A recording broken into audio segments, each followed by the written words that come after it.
자, 어떤 숫자를 쓰는 건 아주 효과적이다. 하지만 남발하지 말아라. 라는 말씀 드렸고요. 그림을 그려줘라. 아까 왜 갔어? 가서 뭐 했니? 그 이야기 나한테 왜 해? 요 세 가지 중심으로 내가 답변을 해야 된다. 왜? 그 사람들은 그게 관심이 있어 하니까. 그죠? 자, 요거는 인사 담당자는 180도 각도를 못 본다라는 의미는 뭐냐면은 이게 인재상이에요. 또는 아까 우리가 조직적합성이라는 단어를 우리가 한번 읽어봤어요. 그죠? 조직적합성. 즉, 내가 해당 직무에 잘 맞는 인성 태도를 갖추고 있느냐? 이거예요. 자, 그런데 우리가 대부분 뭐 성격의 장단점이나 항목이 있을 때 그건 대부분 첫 번째나 두 번째 나오거든요. 그러니까 두 번째다가 성격의 장점. 제 성격은요, 되게 활발해요. 를 미리 써놨어. 근데 해당 직무를 보니까 활발한 거보다 가급적 침착한 거가 더 맞는 것 같아. 맞는 것 같아. 그럼 맞을까, 이게? 그걸 얘기하는 거예요. 그래서, 그러니까, 소위 인성, 태도, 물론 이거를 내 걸 정확하게 쓰는 게 맞긴 해. 맞긴 하죠. 맞긴 한데, 우리가 계속 취업준비반에서 제가 1교시 때 했던 게 뭐예요? 직무 이해잖아요. 직무 분석을 했잖아요. 거기서 나왔던 거, 직무에서 요구한 역량들을 조사했단 말이에요. 그죠? 괜히 시킨 게 아니거든요. 괜히 시킨 거 아니에요. 거기서 직무에서 필요한 역량, 뭐 지식 여러 가지 있지만 태도 측면에서 어떠한 그 인성 태도를 갖추고 있느냐, 그걸 파악을 해서 나와. 나는 내 주성격과 이거 일치가 되느냐, 아니면 내가 어떻게 맞춰야 되느냐, 이거를 하기 위해서 내가 1교시에 그걸 과제를 낸 거예요. 근데 아까 내 원래 주성격은 활발해. 근데 해당 직무에서는 침착한 걸 요구해. 어쩔 거예요? 어쩔 거예요? 방법은 두 가지밖에 없어요. 그 기업 포기하거나 아니면 내 성격을 두 가지로 표시하거나 두 가지 방법밖에 없어요. 이게 이게 말이 안 되죠. 우리가 1학년 때, 2학년 때 학교에서 뭐 진로교육 들었으면은 말도 안 되는 소리를 얘기해요. 진로교육은 뭐예요? 뭐 성장, 나에게 맞는, 내가 좋아하는 일을 찾아라. 이게 우리가 배웠던 이론이거든요. 기본적으로. 근데 저는 그 반대 얘기를 하고 있어요. 즉, 여러분의 성격을 기업에 맞춰라. 이런 얘기를 하고 있어요. 이게 맞추기 힘들면 그 기업에 지원을 하는 게 사실 무리예요. 무리예요. 그래서 최소한 내가 면접 때, 자기소개 때 면접 때 그 인재상과 맞출 수 있도록 내가 노력을 하는 모습을 보여야 되거나, 그러면 경험이 없단 말이에요. 아니면 경험이 아주 자그맣거나, 이 경험을 창조하라는 말은 저는 절대로 안 했어요. 경험을 각색할 필요는 있어요. 경험 각색이라는 것은 조금 더 있는 내 자그마한 경험을 좀 돋보이도록 할 수 있는 거. 요거는 제가 지금 여러분들 잘 할 수 있어요. 여러분들의 그 자그마한 경험을 가지고 좀 돋보이게 할 수 있는, 이걸 저는 경험을 각색하라고 이야기를 합니다. 네. 등장인물도 변장시켜라. 이 얘기는 무슨 얘기냐면, 자기소개를 읽다 보면요, 주인공인 여러분들이 없어요. 뭐지? 여러분들, 지원자. 이 친구는 어디 갔지? 없어요. 그리고 교수님하고 선배님하고 심지어 유튜버한테 뺏기고요. 나는 없어. 나는. 정작 여러분들이 무슨 생각을 했고 여러분들이 무슨 행동을 했는지를 보여줘야 되는데 안 보여요. 특히 이게 팀 프로젝트 이런 거 쓸 때. 그래서 여러분들이 부각될 수 있도록 나머지는 다 쳐야 돼요. 교수님도 치고요. 교수님 친다면 교수님도 빼고요. 빼거나 아주 역할을 자그마한 그냥 한 반줄만 써도 돼요. 반줄만 써도 돼요. 그래서 여러분들이 부각될 수 있도록 주변 그 등장 인물들을 좀 이렇게 역할을 축소시켜야 돼요. 근데 이걸 잘 못 써요. 왜? 있는 사건대로 그냥 그대로 쓰니까. 여러분들이. 자, 이제 이러한 어떤 글 쓰는 방법론 가지고 우리가 실제 문항을 어떻게 쓸 것인가를 보도록 할게요. 제가 그 전에 몇 가지 샘플을 한번 봤는데요. 요거 한번 볼래요? PDF 파일로도 보고.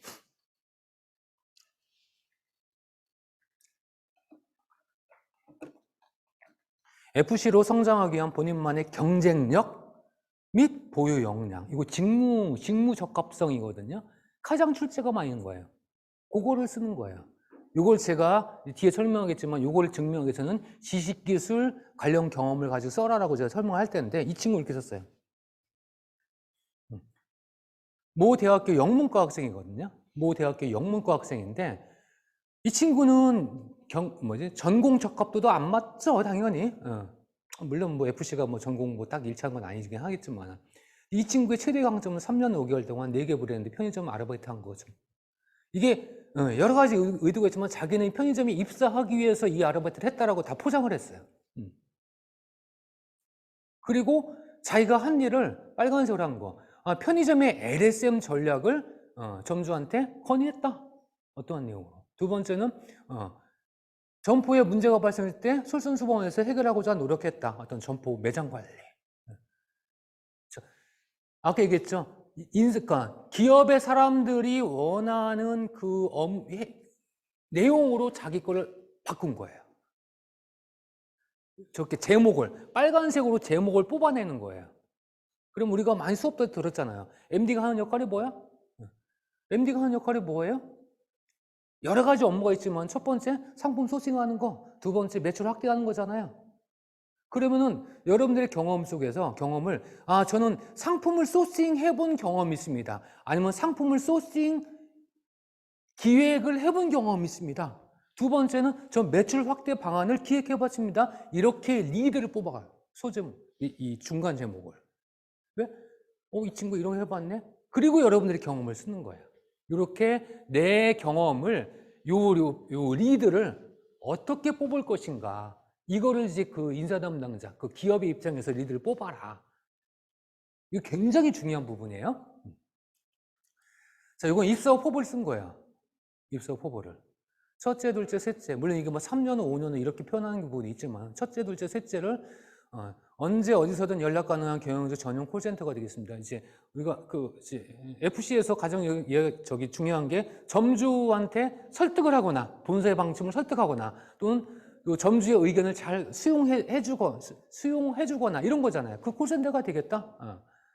두 번째, 경험과 지식을 바탕으로 전문적인 영업 관리자로 성장하고 싶다. 세 번째, 차별성 있는 아이디어로 소비자들에게 세븐일레븐의 트렌디한 매력, 뭐 어떤 트렌드 분석. 이런 식으로 소제목을 뽑았다는 거예요. 그래서 뭐 이런 똑같이 할 필요는 없지만은 내가 하고 싶은 일들을 저렇게 기업이 원하는 그런 용어들을 쓰는 것들 이런 것들이 필요하다라는 부분을 말씀드리도록 하겠습니다. 자, 요거는 이제 인성 관련한 이제 답변 사례를 제가 잠깐 갖고 왔어요. 굉장히 짧아. 하나의 경험이 요거 보니까 300자 안 돼요. 제가 아까 계산을 해보니까 요거 한 250자밖에 안 돼요. 그럼 적게 써야 되나? 이렇게 써야 될 항목이 있어요. 하나의 경험이. 자, 이 친구는 이제 시간 관리 능력에 대해서 제가 어필하고 싶은 거예요. 그래서 상황이 아동센터에서 뭘 했다. 그때 내가 하는 일은 어떠한 역할이었다. 그리고 내가 어떠한 정해진 타임에 맞추어 난 뭘 했다. 세 번째가 이게 행동이에요. 그래서 어떤 결과를 얻었다. 군더더기가 하나 없어요. 물론 이제 글자 수를 늘리기 위해서는 요거를 자세하게 하면 돼요. 요거를. 요게 뭐냐? 나의 행동이에요. 위에 상황 설명이 얼마나 간단하죠? 그죠? 근데 저것 이외에 굳이 더 설명할 필요가 없어요. 아동센터에서 어떤 일을 했다. 근데 우리는 저렇게 못 써요. 이것도 소통 능력에 대해서 뭔가 설명을 했어요. 뭐죠? 교내, 뭐죠? 근로장학생? 그걸로 일을 했나 봐요. 학교에서 어떠한 일을 했었다. 그때 내가 한 일은 요거다.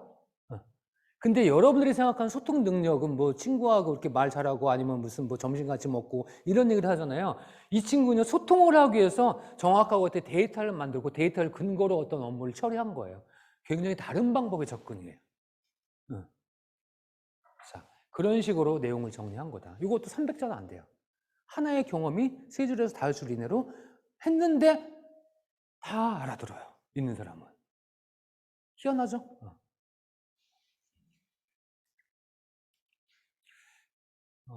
요거는 그냥 넘어가도록 할게요.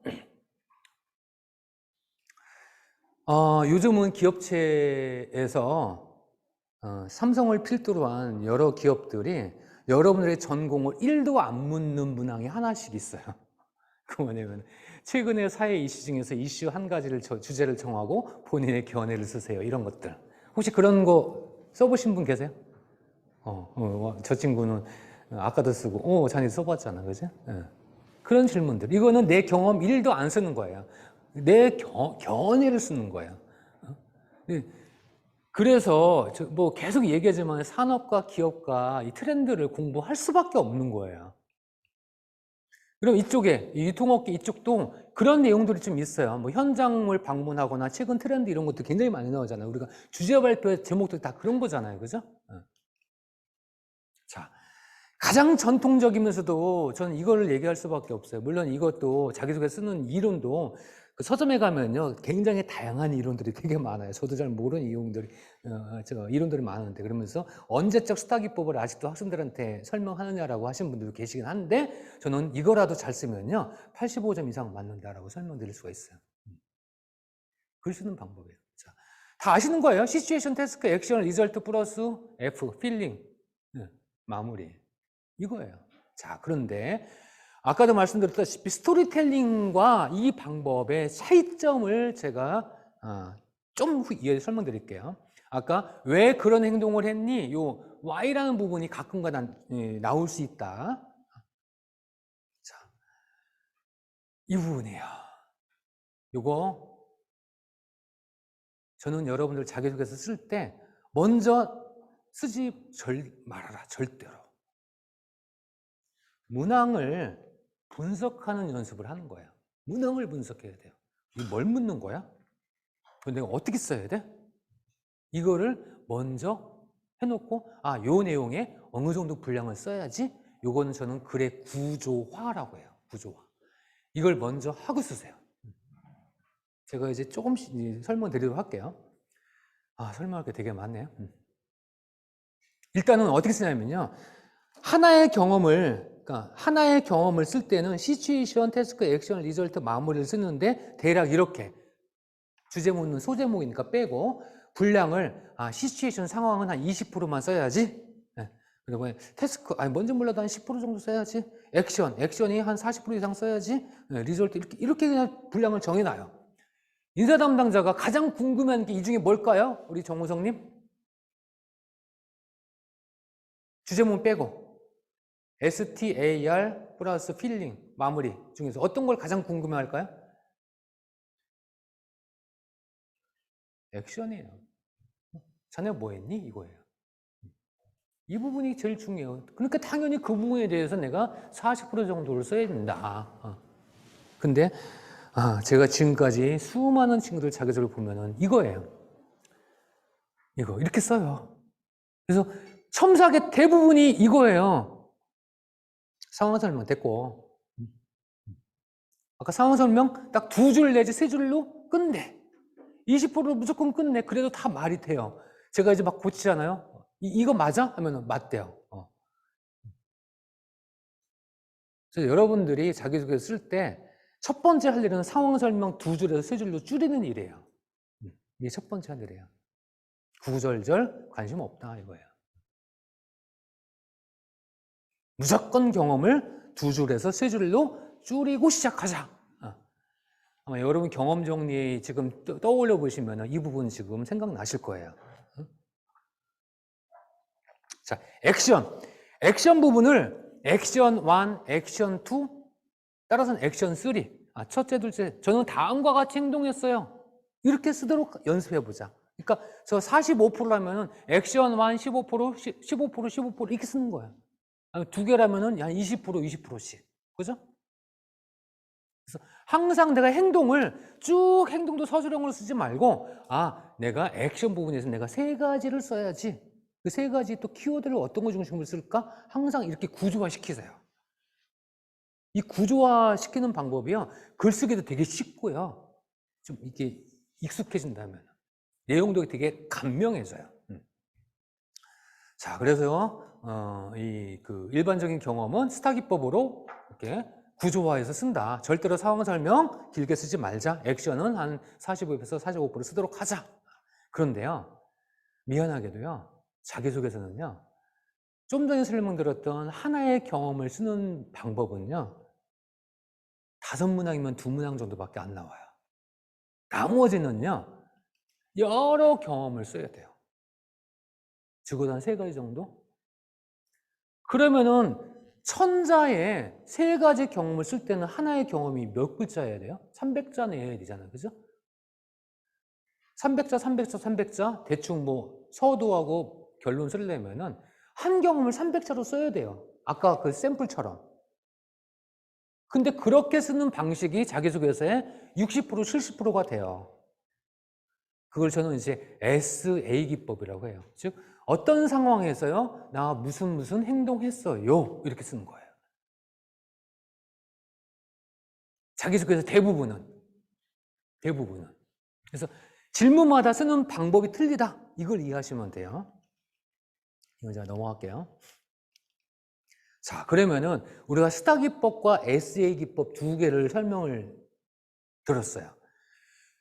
가장 막 출제가 많이 나오는 이 항목은 전부 다 SA 기법을 쓰는 거예요. 즉 경험 1, 300자, 경험 2, 300자, 이런 방법으로. 자,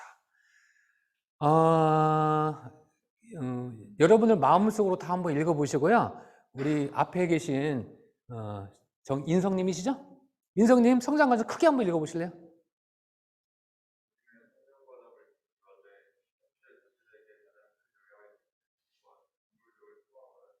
성격.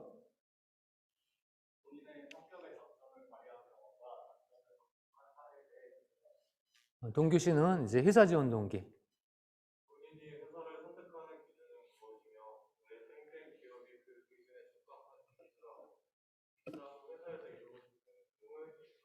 네, 온라인에 계신 분들은 본인이 각자 읽어보세요. 태훈 씨 아까 읽었지? 정근 씨.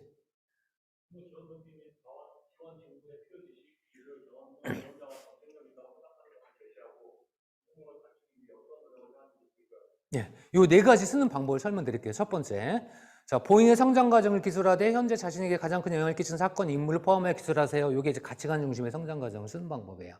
성장 과정을 쓰는 방법이 2가지예요. 하나는 직무 중심의 성장 과정이 있고, 2번째는 순서가 바뀌었죠. 2번째는 가치관 중심으로 쓰는 성장 과정이 있는데, 직무 중심으로는 안 쓰는 게 좋아요. 안 쓰는 게 좋아요. 왜냐면은 나중에 직무 지원 동기하고 완전히 겹쳐요.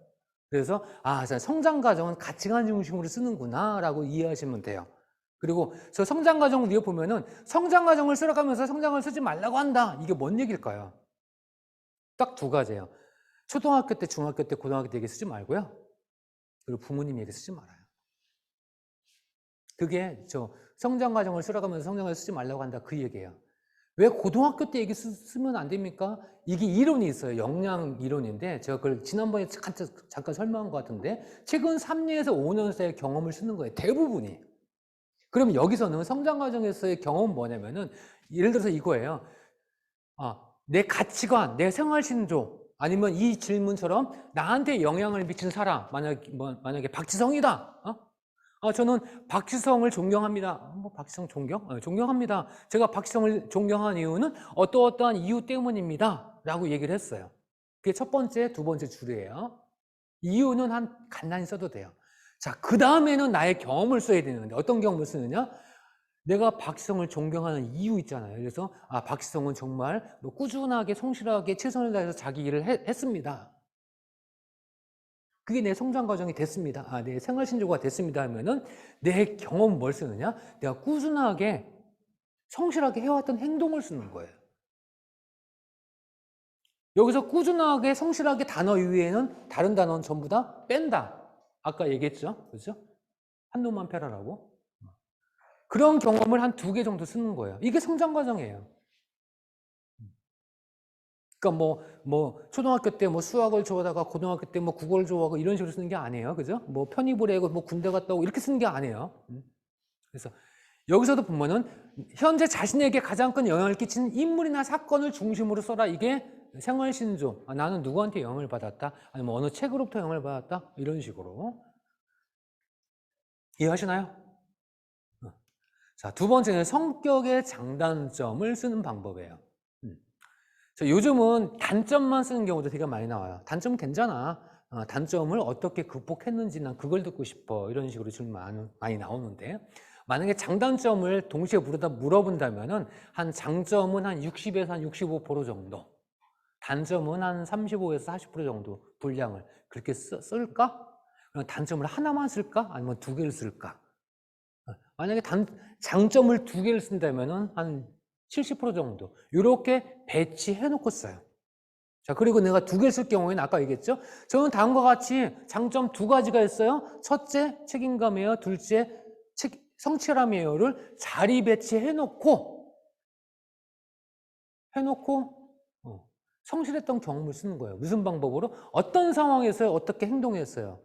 그 어떻게 행동한 거가 내 성실함을 보이는 내용만 쓰면 돼요. 되게 드라이해요. 글은. 근데 우리가 글을 쓰다 보면은 이런 거 많이 쓰거든요. 뭐뭐라고 생각합니다. 자기소개서에서는요, 아까 어떤 견해, 무슨 뭐 이런 거, 사회 이슈에 관련된 주제를 정하고 본인의 견해를 쓰세요를 제외하고는요, 생각합니다를 다 빼요. 어떤 친구는 그래요. 저의 희망 직무는 품질 직무, 무슨 뭐 영업관리 직무라고 생각합니다. 그렇죠? 그래서 모든 걸 그냥 했습니다를 다 고쳐야 돼요. 이 생각합니다라는 표현은 자기소개서 영원히 사라질 것. 물론 필요할 거가 있어. 또 뭐 가치관을 뭐 정한 이유 뭐 이런 거는 조금 정도 되는데 나머지 부분에서는 자기 어떤 생활에서 이런 일반론적인 너도 알고 나도 아는 그런 일반론적인 표현들은 다 빼둬준다. 다시 한번 얘기하지만 자기소개서는 드라이하다. 계속 반복해요. 자, 성격의 단점. 단점은요. 단점에서는 우리가 쓰지 말아야 할 내용들이 있어요. 있는데 뭐냐면 이런 거예요. 인간관계에서 약간 무슨 이렇게 좀 껄끄러운 내용들 있잖아요. 껄끄러운 그런 주제들. 제가 뭐 소심해서 뭐 이런 것들 있잖아요. 아니면, 그래서 그런 거를 좀 피하고 또 하나 이 단점에서 우리가 쓰지 말아야 될 거가 있어요. 예를 들어서 이런 거예요. 장점에 저는 되게 꼼꼼해요. 라고 열심히 설명을 했어. 장점에. 단점에 뭐라고 쓰냐면은 너무 꼼꼼하기 때문에 일 처리가 때로는 늦어져서 제가 스트레스를 받습니다. 라고 쓰면요. 앞에 꼼꼼하다는 장점이 아니에요. 그죠? 그래서 장점과 단점 안에 다른 거로 쓰세요. 다른 거. 그리고 이 단점은 경험을 안 써도 좋아요. 예를 들어서 이런 거예요. 저는 되게 덜렁거려요. 이게 애예요, 얘. 덜렁거리기 때문에 잘 까먹어요. 그래서 엄마한테 맨날 혼나요. 엄마한테 맨날 혼난다는 게 경험이거든요. 안 써도 좋아요. 저는 여기서 덜렁거리는 것을, 잘 까먹는 것을 제가 극복하기 위하여 저는 메모를 하기 시작했어요. 라고 썼어요. 여러분들이 많이 쓰는. 점수를 줄까, 안 줄까요? 동규 씨. 안 좋아요. 왜? 구체적인 극복 방안이 아니거든요. 근데 이렇게 써요. 저는 잘 까먹어요. 그래서 이걸 극복하기 위해서 메모를 다음과 같이 했어요. 메모를. 첫 번째, 아침에 일어나서 그날 할 일 다시 한번 정리해봐요. 두 번째, 중요한 미팅은 녹음해서 다시 들어봐요. 세 번째, 집에 와서 저녁 때 다시 한번 그날 있었던 일 다시 한번 리뷰해봐요. 이건 점수 써요. 그래서 내 극복 방안이 구체적이면서도 간단하게 표현되어야 된다라는 부분이에요. 세상에서 가장 어려운 거, 이거 진짜 빨리 나가야 되겠네. 지원 동기예요. 지원 동기에는 한 3가지, 4가지가 있는데 첫 번째는 지원 동기를 쓰세요 라면 뭘 쓸지 몰라. 왜? 지원 동기는 원래 회사 지원 동기하고 직무 지원 동기 2개가 있는 거거든요.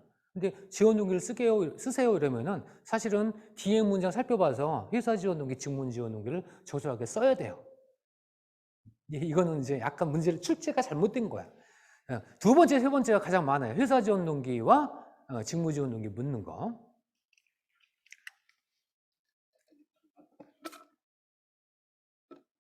자, 회사 지원 동기가 그 중에서 제일 어렵다.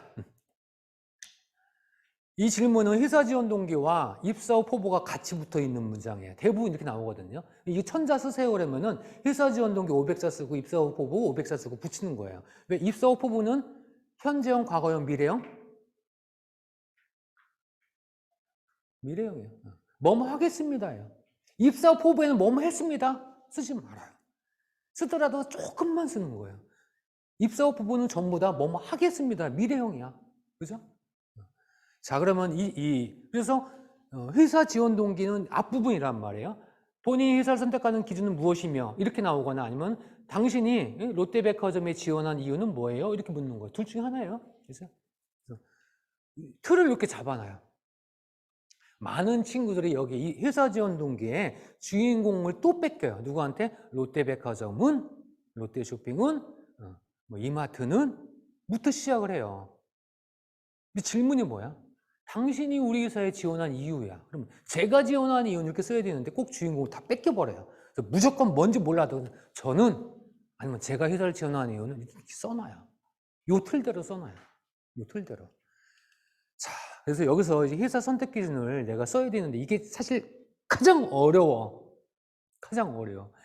저 땡땡땡입니다. 그 이유는 땡땡땡입니다. 기사는 어떤 활동을 했습니다. 이 세 가지를 맞춰야 되거든요. 맞춰야 돼요.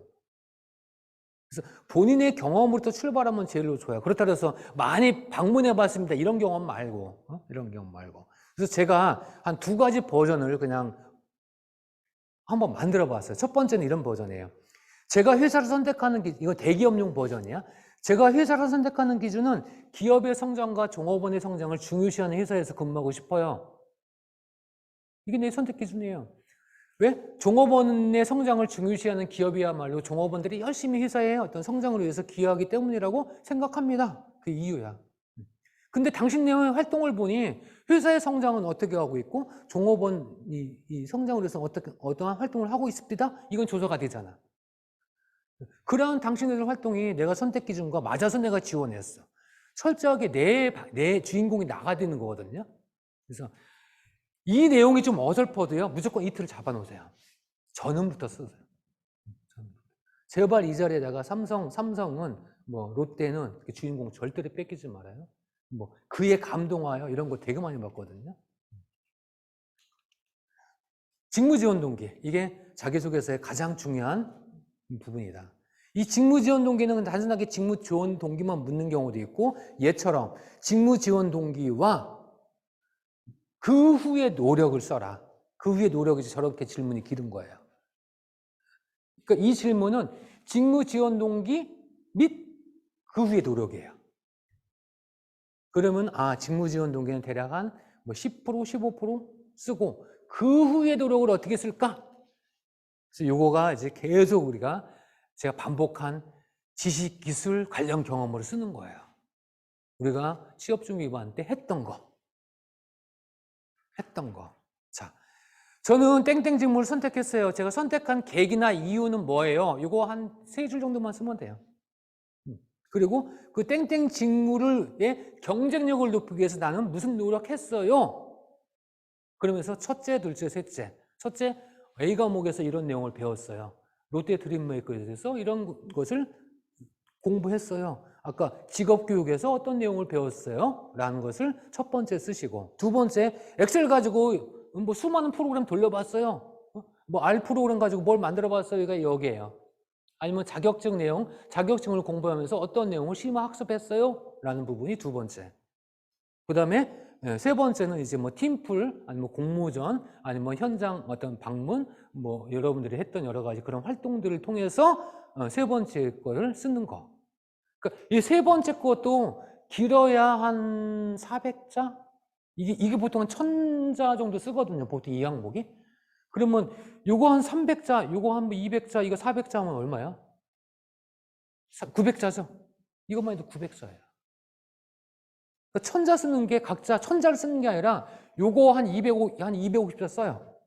요거 300자, 요거 한 200자, 요거 한 350자. 그러면 대략 950자 되거든요. 350자 내에 내 경험을 어떻게 압축적으로 요약할 것인가. 그렇죠? 요 300자 내에 내가 배웠던 내용들을 어떻게 압축해서 전달할 것인가. 그래서 아까 드라이하게 다 쓸 수밖에 없다. 입사후 포부. 입사후 포부는 뭐예요? 앞으로 내가 뭐 하겠다잖아요. 이때는 내가 훌륭한 아빠가 되겠습니다. 이게 아니잖아요. 내가 지원한 직무의 스페셜리스트. 그게 이제 CDP라고 해요. CDP. 난 어떤 사람이 되고 싶다. 그러면 되고 싶다라는 목표를 정했어요. 정하고 나서 그 목표를 위해서 나는 첫째, 둘째, 셋째 이건 KSA로 쓰는 거예요. 공부는 어떻게 할 거고요. 또 스킬은 어떻게 기를 거고요. 내가 인재상과 직무에 맞는 애티튜드를 내가 어떻게 함양을 할게요. 이게 보통 이런데요. 이거 없으면 선배님 말씀 잘 듣고 이런 거 쓴다고요. 이 항목에. 되게 이게 두리뭉실해서요. 근데 여기서 K하고 S하고 A로 틀을 잡으면요. 이 친구가 이런 용어도 안 해? 아까 제가 무슨 한국 생산성본부 표준협회에서 재직자 교육을 살펴봐라 라고 했던 게 바로 이 부분이에요. 그리고 우리가 여기서 배웠던 여러 가지 그 용어들 있잖아요. 용어들을 가지고 내가 이런 것들을 깊숙하게 더 알아보겠습니다라고 쓰는 게 바로 이 항목이에요. 그러면 이게 되게 우리가 여름방학 때 우리가 뭐 여름방학 딱 되면 과제 세우잖아요. 막 몇 시부터 몇 시 근사한 계획표가 돼요. 이 표가. 우리 이 친구 이 정도까지 생각했구나 라는 부분. 이게 굉장히 KSA로 구분한다. 자. 또 방법이 지금까지는 성장과정, 성격의 장단점, 직무, 회사, 입사후 포부를 쓰는 항목이에요. 나머지 5문항 중에서 2문항씩 나오는 거가 이게 스타기법을 작성하는 방법이에요. 이게. 이런 인성 관련한 질문들은 수도 없이 많아요. 근데 이것도 대략 이렇게 그룹핑 할 수가 있어요. 자, 목표 달성. 목표 달성 우리가 스스로 노력했던 점과 이를 통해 조직과 본인에게 일어난 변화. 문제 해결. 예상치 못했던 문제로 인해 계획대로 많은 일이 진행되지 않았을 때 책임감을 가지고 이렇게 좀 설득 경험, 타인을 설득한 경험, 또 협력 이런 주제들이 되게 많이 나온단 말이에요. 이런 거를 쓰는 방법. 이거는요. 이 질문이 뭐지? 무엇을 묻는지 정말 잘 파악해야 돼요. 자, 다시 볼게요. 설득 경험이 있어요. 타인을 설득해야 했던 상황. 그죠? 이게 시츄에이션이에요. 이걸 2줄 쓴다. 아니면 20% 쓴다. 타인을 설득해야 했던 상황. 이를 해결한 구체적인 방법. 이게 액션이에요. 그죠? 내가 타인을 설득하기 위해서 내가 했던 방법. 이게 40% 쓴다. 그러면 그 결과. 이렇게 돼 있어요. 느낀 점은 이제 본인이 알아서 쓴 거고. 자, 이때 이 타인을 설득했던 저 해결한 방법, 액션을 40% 써야 될 때 효과적인 방법이 있어요. 구글링이에요. 어떻게? 지금부터 쳐보세요. 효과적인 설득 방법. 이런 거 쳐보세요. 그러면 수많은 블로그, 수많은 브런치 글들이 나온단 말이에요. 첫 번째, 두 번째 이런 거. 되게 많아요. 그 중에서 내 경험과 일치시킬 수 있는 키워드를 한 3개 정도 갖고 와요. 저는 타인을 설득하기 위해서, 그러니까 어떤 상황에서 설득하기 위해서 3가지 방법을 썼습니다 하면서 구글링에서 갖고 온 그 키워드를 써놓고 여러분들의 경험을 써요. 그러면요, 되게 설득 잘한 것처럼 보여요. 그러니까 그렇게 3가지 액션을 썼습니다라는 그 키워드를 뽑아내지 않고 그냥 여러분의 경험을 직접 써버리면요, 여러분의 경험이 잘 표시가 안 나요. 그리고 40% 이상을 첫째, 둘째, 셋째 방법으로 하지 않고 쭉 쓰면요, 몰라요. 뭐 있는지 몰라요. 이것도 또한 드라이하게. 어떻게? 첫째, 어떤 방법으로 했습니다. 그리고 여러분의 경험 2줄. 두 번째, 어떤 방법으로 했습니다. 여러분의 경험 2줄. 이렇게 하면요, 되게 체계적으로 한 것처럼 보여요. 여기 목표 달성, 문제 해결, 협력 경험 다 똑같아요. 효과적인 협력 방법, 효과적인 문제 해결 방법, 효과적인 목표 달성 방법 이런 거 다 쳐보셔가지고 거기서 좋은 블로그의 첫 번째, 두 번째 이런 것들을 가지고 여러분들의 경험과 일치시키는 키워드를 한 3개 정도를 뽑아라. 이게 다 그거예요. 이해하시나요? 그리고 글을 쓰기 전에 꼭 이 스타기법을 통해서 이 질문을 쪼개요. 목표 달성을 위해 스스로 노력했던 점과, 그러면서 점과 이를 통해 조직과 본인에게 일어난 변화. 이 변화를 이거 어디다 쓰지? 이때 변화는 여기서는 마무리를 좀 더 써야 되는구나 라고 생각할 수 있어요. 그죠? 그래서 꼭 글을 쓰기 전에 질문한 내용을 요거대로 쪼개놓고 분량을 어떻게 해야지? 근데 상황 설명은 늘리지 않고 액션은 한 40% 한다? 꼭 그 원칙을 지키고. 자, 이거는 이제 넘어갈게요. 자, 제가 유통 물류 기업에 대한 작년에 한 20여 개 기업을 조사한 걸 제가 그룹핑을 한번 해봤어요. 볼게요. 성장 과정을 이렇게 많이 나오잖아. 20여 개 중에 이런 거 나왔어. 본인의 성장 과정을 가치관적으로 나의 인생 가치관에 대해 성장 과정 구체적으로 다 똑같죠? 그죠? 아까 우리가 수업 시간에 배웠던 내용들을 쓰면 돼요. 두 번째는 회사 선택 기준이에요. 본인이 회사를 선택할 때 가장 중요하게 생각하는 것. 그것과 우리 기업에 어떻게 부합하는지. 우리 기업에 지원한 이유. 입사 후에 어떤 노력을, 입사 포부. 이런 방법으로 나와요. 자, 그 다음에 입사 후 포부에서 입사 후 기업에서 이루고 싶은 포부. 그리고 향후 10년 동안 포부. 이런 식으로 나와요. 자, 그 다음에 이제 직무 지원 동기는 엄청 많아요. 이게 가장 중요하다는 걸 알 수 있어요. 보면 세 번째 볼게요. 본인이 지원한 직무에 대해 아래 내용을 포함하여 기술하시오. 요거를 샘플로 하면 되게 좋아요. 첫 번째, 지원한 직무가 뭐 하는 거예요? 우리가 배웠던 거, 우리가 취업준비반 1교시 했던 거, 그걸 내용을 쓰는 거예요. 두 번째, 본인이 해당 직무에 적합하다는 근거를 여기서 경험을 바탕으로. 이때 경험은 지식, 기술, 경험 세 가지예요. 그래서 지식도 경험이라고 했어요. 경험만 경험이 아니에요. 그 다음에 입사 후 포부. 이렇게 구성이 되어 있어요. 자, 전부 다 질문을 쪼개서 보면은 우리가 오늘 수업 시간에 배웠던 내용과 거의 한두 가지를 제약은 거의 같다고 보시면 돼요. 전체적으로. 직무 지원 동기가 되게 많았어요. 그 다음에 이제 인성 관련한 문항들이에요. 목표 달성을 위해서, 공동의 목표를 달성하기 위해서, 또 뭐 이런 식으로. 그 다음에 예상치 못했던 문제로 인해 뭐 타인을 설득했던 이런 식의. 자, 그래서 제가 사실 엑셀로 지금 한 20여 개 기업에 한 100여 개 이제 자기소개서 문항을 제가 좀 정리를 하고 있어요. 정리를 하고 있어서 이걸 좀 더 정리가 되면 여러분들하고 어떻게 공유를 할까 이걸 지금 고민 중에 있습니다. 일단은 강의 이렇게 마치고요.